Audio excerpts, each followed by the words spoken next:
Ukuba ngumakadebona, udokotela, ngingathanda, ukugcizelela ukubaluleka kwesifo sikashukela. Sonke siyazi ukuthi ushukela unezinhlobo eziningi, njengehlobo lokuqala nelokwesibili. Ushukela uyingozi kakhulu ngoba uletha izinkinga eziningi, eziphuthumayo nezihlala isikhathi eside, okwenza iziguli zibe nezimo eziningi eziphuthumayo. Baye bagcine sebebona odokotela bezinhliziyo, odokotela bezinso, odokotela bezinzwa, ngisho nochwepheshe bokuhlinza imithambo, uma ushukela wabo ungaphathwa kahle.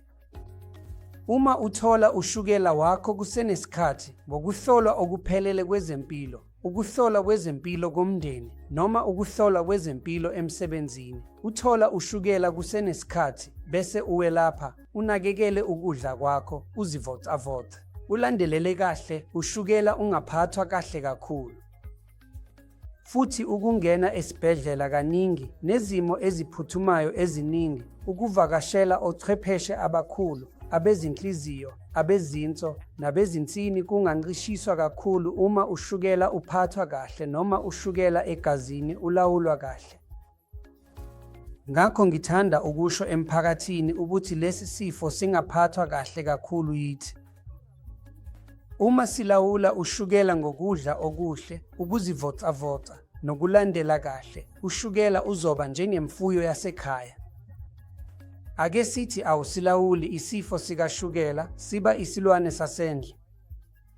Ngaleso sikhathi, kungenzeka ukuthi uchithe ingxenye enkulu yokuphila kwakho esibhedlela, uvakashela odokotela abaningi. I-India iyinhlokodolobha yomhlaba wonke kwezoshukela. Ngakho akufanele sikhoshe ngalokho. Kufanele sikuthathe lokhu ngokungathi silawule kahle, silawule ushukela ukuze siphile isikhathi eside. Ngiyabonga.